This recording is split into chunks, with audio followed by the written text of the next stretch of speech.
The views expressed on the Nova Society are those of the panelists and guests and do not necessarily reflect the views or opinions of the Phoenix Research Institute or any institution which any panel member is associated. Welcome back to the Nova Society, a space where dialogue deepens understanding and civic responsibility comes to life. I'm Dr. Mark Bound, joined by our regular panel, Dr. Scott Gershwer and Dr. Brooklyn Ann Weldon. Together, we'll unpack the stories that matter most, exploring the headlines, the history, and the big ideas shaping today's conversations. Let's dive in and hear what the panel has for us today.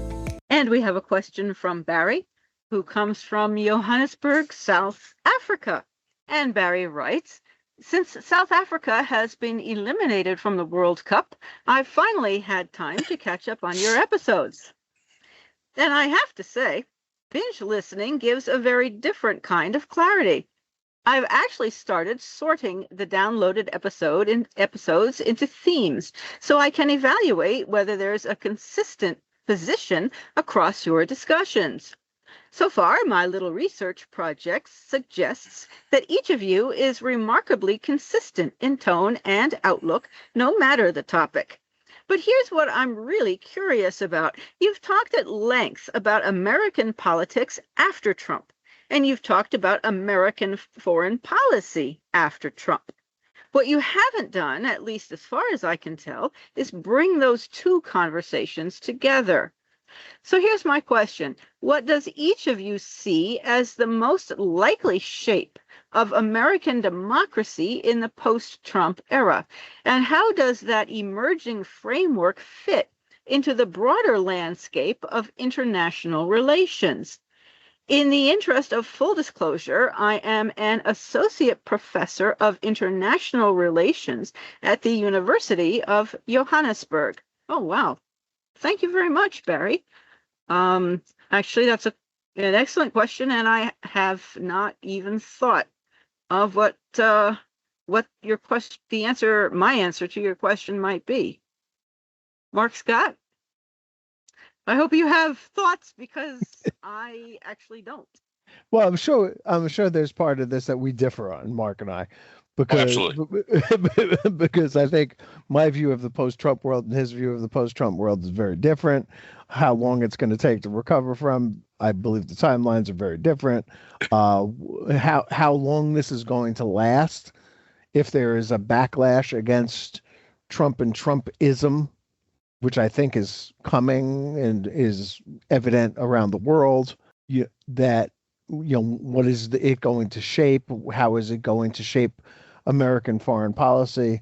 For one thing, I would say that there should be an American foreign policy. Like, we should actually have policies. That means somebody sat down and thought about what our objectives are as a nation and for the world, and what we want to accomplish, and how we're going to go about that, what the strategy and tactics are.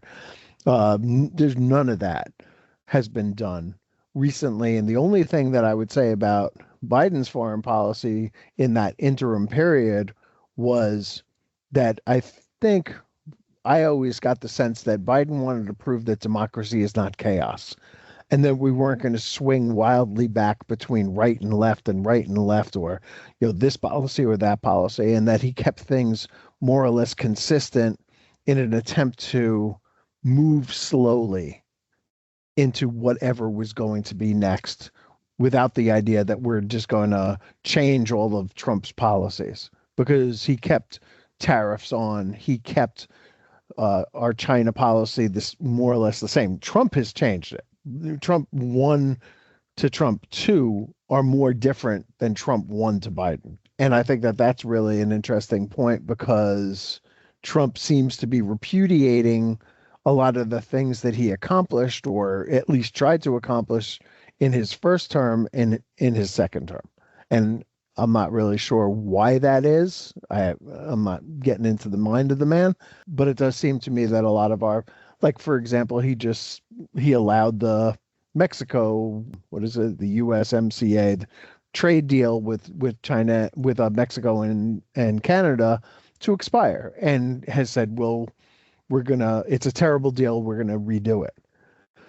He negotiated that deal. That was done in Trump 1, So I'm not really sure like where you're coming from there exactly, but if you don't like the deal, that's fine.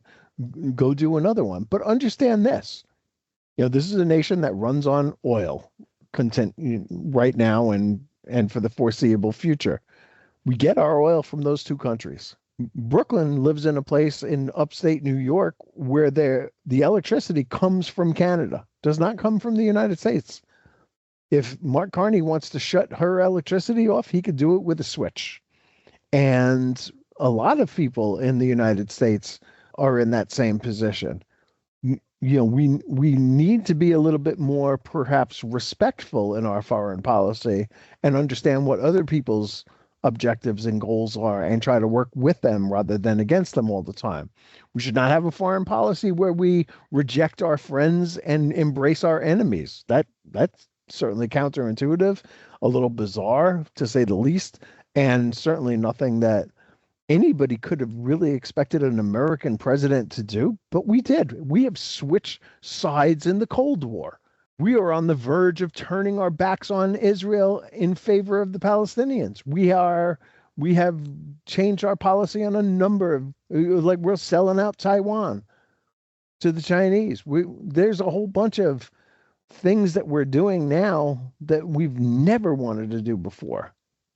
And I think we need to go back and look at why we wanted to do what we did before, what the price was of it. Was it too high, as Trump says? I always say that, right? I agree with that. I've been to European airports and like thought, oh my God, this is so luxurious. Why can't we have cool stuff like that here? Why can't we have super fast trains that run smoothly rather than Amtrak, which will take your teeth out on the way from New York to Baltimore?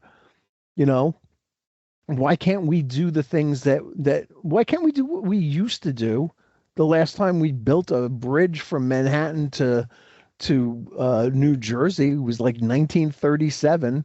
Why can't we do the things that we used to do? Why can't we add more states? Why are we stuck at 50 for so long? Why haven't we added more states? The Trump wants to add Venezuela as a state. I would say let's do Puerto Rico and Washington, D.C. first. And if you want to even it out in some way, combine the two Dakotas and maybe Wyoming and Montana and make that 2 states instead of 4. But again, these are political things that gets caught up in that, but they're also sensible. I mean, there's more people in my neighborhood in Brooklyn than there are in Wyoming. So, my high school was bigger than some of the cities there. So again, there's a lot going on in the country and in the world that we need to address. And I'll just say that we need a more thoughtful approach to it. I can't say what that will be, but I think we need more thought. Yes, we definitely need more thought. Now, to one of Scott's points, as he was mentioning, Trump 1 and Trump 2 look completely different. And I'm going to offer a theory as to why that is. Because in Trump 1, he actually had some people that had some brains that were in his administration and put the guardrails on him. He had, even though he said they were the worst of the worst when he was firing them, although he loved them when they were working for him, he had people that would basically look at him and say, you can't do that. Or that's the wrong move. Right now, all he's got is a bunch of people that nod their heads and say, yeah, okay, fine. And I think that's why you're starting to see, the change from Trump 1 to Trump 2. Trump 1 was a product of the people that he had under him that he didn't understand how to deal with. Trump 2 is the real Trump. That's real Trump. That's Trump unleashed because he's got nobody in his administration who's going to say, no, sir, you can't do that. So to me, that's my theory as to why this is. What does, and Scott's also correct in the fact that him and I have a totally different idea of where this goes. I don't see American democracy returning to anything close to being normal for quite some time. I remember, 2-3 years ago, I said, yeah, maybe 2036. I think I was overly optimistic because it isn't just the person in power. It isn't just the administration. It's the attitude of the nation.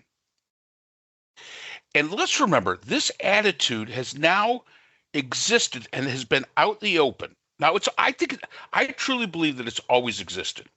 I think you've always had the neo-Nazis. I think you've always had the fascists. I think you've always had the rednecks. I think you've always had the grievance people. I think they've always been there, but they were always in the back burner. The evangelicals were always there, but they were kind of in the back burner. Yeah, they talked a lot. People kind of ignored them, move on. But they've been given license. They've been given permission now. And it's been 10 years from Trump 1 all the way through. And a lot of people could say that was because of the Obama presidency. We elected a black man that people just simply could not accept. So we could even say that this has been going on since Obama's. We could say that this has been boiling up for the last 20 years. And it's not going to go away because the attitude of the American people is basically set. Yes, we have people that want to go back to the way it used to be. But you have too many people that are just, unsatisfied with the way it used to be because they have a grievance about this. And these are the people that are that you hear from the most. These are the people that are in Trump's base. These are the people in the cult. So to get America back to the democracy that it used to be, you've got to change that mindset. You've got to change that attitude. And I don't see that changing anytime soon. I really don't, because as I've always said, it's easy to defeat a country. It's impossible to defeat an idea. This has become an ideology within the United States. Now, the only question is how much influence will that ideology have on our politics? And it may go away, but I really don't think so. I don't think it would. I don't think it will. About 3 look years at ago. the neo-Nazi. Oh, sorry. I was just going to say, look at the neo-Nazis, I'm so sorry, the American Nazis in Madison Square Garden, the American Nazi Party. I mean, they were out in the open also. Absolutely. And the fact is and I've said this in classes and lectures and this, we defeated Germany. We did not defeat Nazism because it still exists today. We defeated the Confederacy. We did not defeat separatists. Nor did we defeat, people that are racist. We didn't defeat that. That's an attitude within people. So you've got to understand, and you're a professor of international relations. I'm sure you do. You cannot go ideology against the system. The system sometimes takes its cue from the ideology, but even if the system changes, the ideology may stay the same.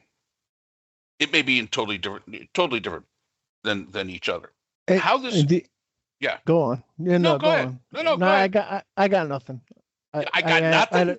I got nothing. I had a question for Johannesburg. Okay. Because one of the issues that I think is really prominent that's going on in our country right now is this idea of that we make decisions, or we have policies, or we have ideas based on lies and rumors and fake things and all kinds of crazy stuff, right? And so Trump had the president of South Africa in the Oval Office and harangued him about the fact that white people are so downtrodden there. The only people that we're allowing to immigrate into this country right now are white South Africans. And so, I would ask our listener here to tell us what your perspective is. That's I would love to hear that from South Africa and from the foreign policy objectives of South Africa, which is a country that has joined in with the sort of BRICS coalition to try to raise themselves to a level perhaps that the United States has achieved a long time ago, as far as being a economic, globally dominant superpower. And that by creating these coalitions and bandwagoning a group of other countries together that are sort of mid, but together have some power, what are the objectives that you would have? Because that's really where it's got to start. It's got to start from objectives, and it's got to start from a certain amount of clarity, factual, if not moral clarity. Like, and we don't even have factual clarity here. We are based on lies. Again, I will definitely be reaching out to Barry to see if we could get him on, because I would love to hear that perspective as well. But I will ask you this, Barry. South Africa transitioned from apartheid, but has the attitude totally transformed in South Africa about apartheid? Or do you still have those people there that believe apartheid was a good thing? And now, I don't know. I haven't been to South Africa in quite some time, but I would think that probably you've got a number of people that believe that apartheid was the way to go, because you didn't defeat the idea. You defeated you changed the system, but the idea remained. So my comment is when you ask about democracy in the United States, I think it holds on. I'm a firm believer that the system bends but does not break, and there's going to be a lot of that going on in the future. My greatest fear is that we're going to be seeing violence, because once those that felt empowered are out of power and a lot of this stuff starts getting changed, my great fear is that usually these are the people that take up arms. These are the people that, create the violence. What does this mean for international relations? I think it's going to depend on the country that we're talking about. We've already seen a lot of countries that are making moves to basically put the United States on a back burner. And I think, personally, that's the proper move. If I was the head of a government in Europe, I'd say, okay, the United States is pretty much a mess. Let's ignore them as much as possible. We'll bring them in when they're useful to us, like when we want them to buy our stuff because they're really good at that. But beyond that, they're really inconsequential. That would be my attitude. I take the Mark Carney attitude of Canada. I'm trying to be nice to you, but you're being an asshole. Okay, I'll go to India. I'll go to China. I'll go to the European Union. I'll go to all these other places. I'll just work around you. And I think that's something that's really was shown when we're talking about international relations. It not only was what we did to destroy our reputation and destroy our international relations. What it showed was that a guy like Mark Carney, who's a pretty smart guy, said, hey, you know what, guys? We can work around them. They aren't the end-all, be-all. We can actually work around them and be perfectly fine. And they're beginning to see that is the truth. So the mythology of our star-spangled banner greatness basically was thwarted by our own stupid moves when it came to foreign policy and the way that we deal with other countries. So for me, internally, we got problems. We got massive problems because internally the ideology that exists. Again, I'm not saying that it's overnight. It is not overnight. This has existed for decades, if not since our inception. Foreign policy wise, this is going to be new. We got very used to post-World War II and how powerful we were. And the rest of the world was very happy to allow us to believe that. But I can't, excuse me, I don't know I can't remember who said it. Probably a Roman guy, Roman emperor. But you're in power because people believe you're in power, that you're powerful. Once they stop believing it, you're out. That's actually that's a quote from one of my favorite movies, Miller's Crossing. Oh, Miller's Crossing.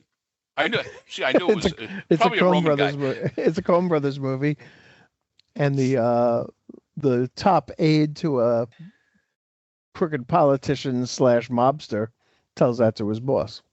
Yeah, and it's true. You're only as powerful as people believe that you are, and I think the world is beginning to look at us and saying, "Wow." I mean, we sure as hell shown that our military isn't capable of a lot of things that we say we can.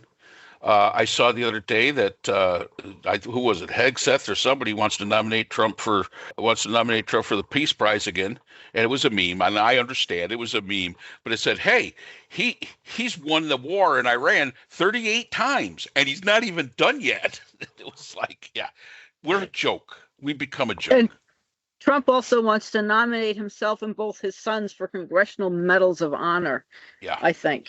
And Yeah, well, I was mean, also thinking about whether or not there is really a post-Trump era. I think it depends on what happens in both with this upcoming midterm and in 2028, as well as 2022 or clearly. 2032 as far as the president goes. And I also think it will depend on what happens with our petroleum situation.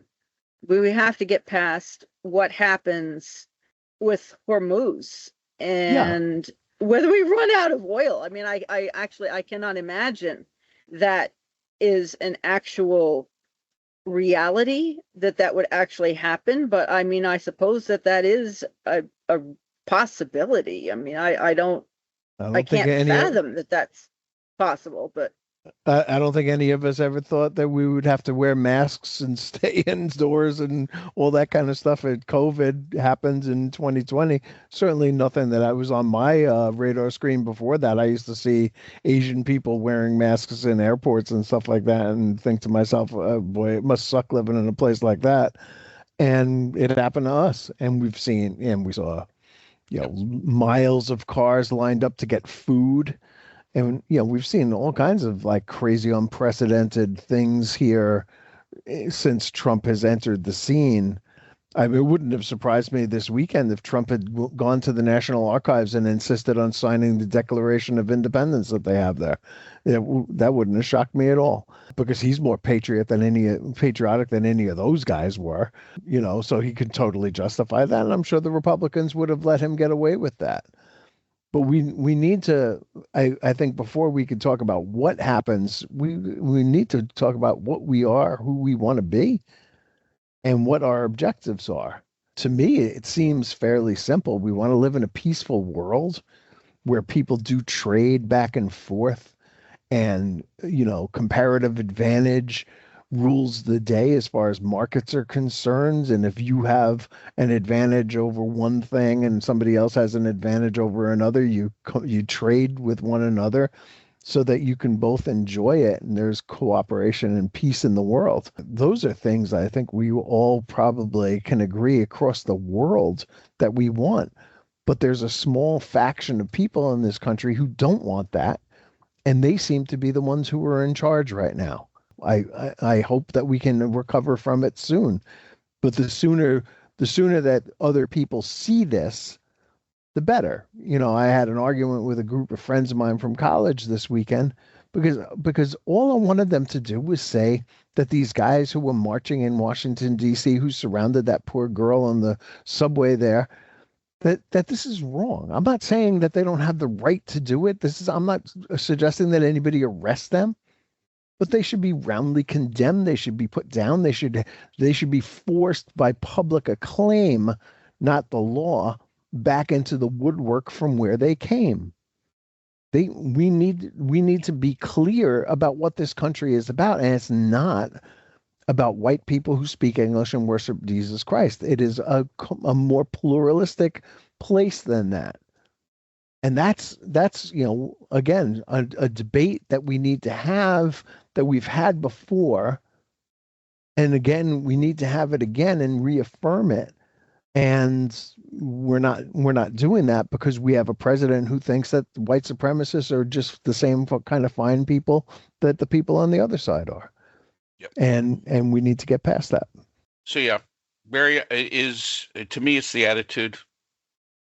And don't be surprised. I'm going to reach out to you, see if we can get you to come on, tell us, the perspective of somebody from South Africa, how you see us.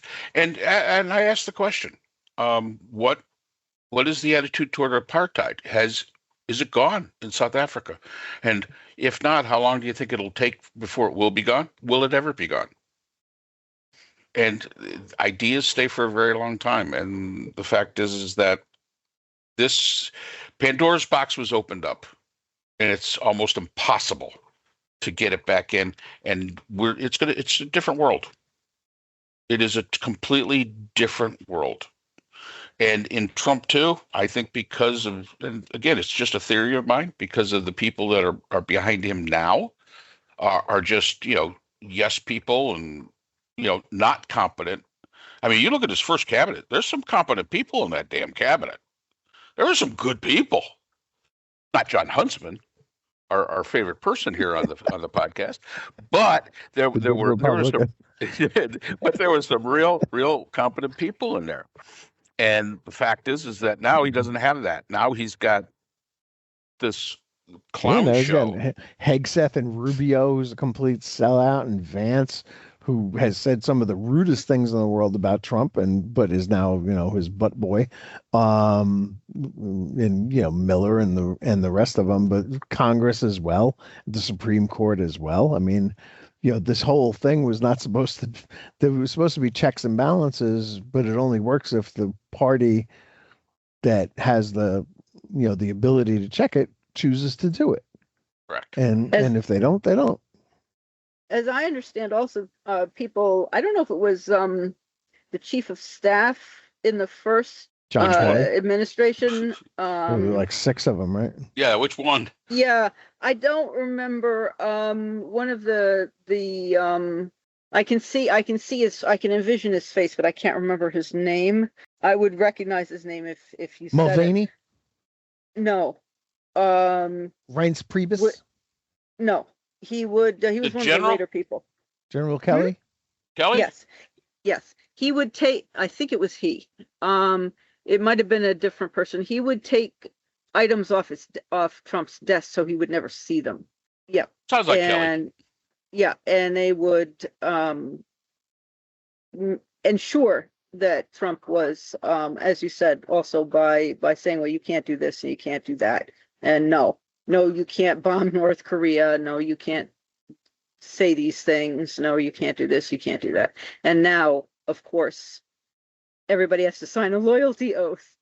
And it has nothing to do with, look at the Pulte, who's now the head of DNI, as well as still being the head of the housing. You're supposed to have massive amounts of security and intelligence experience, and the man has none and can't get a security clearance probably, but he's going to be acting, and he is acting. And over the weekend they fired, or he fired because Trump wanted him to, much of the U.S. Intelligence agency. Seasoned people, making us far less safe than we were before. Now they're going to replace them, presumably, with more people who have no idea what they're doing, who can all pass a loyalty test. Well, let me just say this. If you want to know, Barry, what a shit show the Trump show is, and you mentioned the World Cup. The World Cup has been a joy here in the United States, absolutely a joy. I was so impressed with how the fans in Los Angeles reacted to the team from Iran, as respectful as they were. In fact, the Iranian team left a note basically saying, thank you, for having us here and letting us leave with dignity. I mean, that really, it's just been a joy. Now we have a controversy because Trump inserted himself on a red card supposedly given to an American player, called the head of FIFA, and supposedly, according to Trump, got him to overturn the ruling so the kid can play now. That is tainted. So everything the Trump shit show touches is tainted. And I saw yesterday, I was watching the games because I've been watching them faithfully here. England just had one of their players was red carded, so is out for the next game. And now the question is going to be very simply, will the British Prime Minister make that phone call? Everything he touches, everything he does turns into a shit show, even the joy of the World Cup. So there we have it. And that's all the time we have for today's episode. The Nova Society is a production of Nova Society Media, a division of the Phoenix Research Institute. We want to thank our production partners, Buzzsprout, who hosts the Nova Society, Audacity, our editing team, Apple Podcasts, the largest source of podcast and music online, Spotify, the most popular platform for the Nova Society, and iHeartRadio, your destination for all things music and podcasting. The Nova Society is available on all of these and other quality platforms listed in our description. And most importantly, we want to thank you, our listeners. Without your support, the Nova Society could not be possible. If you haven't already, please consider subscribing on the platform of your choice. It's easy, it's free, and helps our channel grow. For questions or comments, you can reach us at nova.society.podcast@gmail.com. So on behalf of Dr. Brooklyn Ann Weldon, Dr. Scott Gershworth, and all of our production partners here at the Nova Society, I'm Dr. Mark Bound. Remember, the true power of society is knowledge. Thank you for listening, and we hope to see you again next time. Hi, everyone. This is JJ, the co-founder of Good Pods. If you haven't heard of it yet, Good Pods is like Goodreads or Instagram, but for podcasts. It's new, it's social, it's different, and it's growing really fast. There are more than 2 million podcasts, and we know that it is impossible to figure out what to listen to. On Good Pods, you follow your friends and podcasters to see what they like. That is the #1 way to discover new shows and episodes. You can find Good Pods on the web or download the app. Happy listening!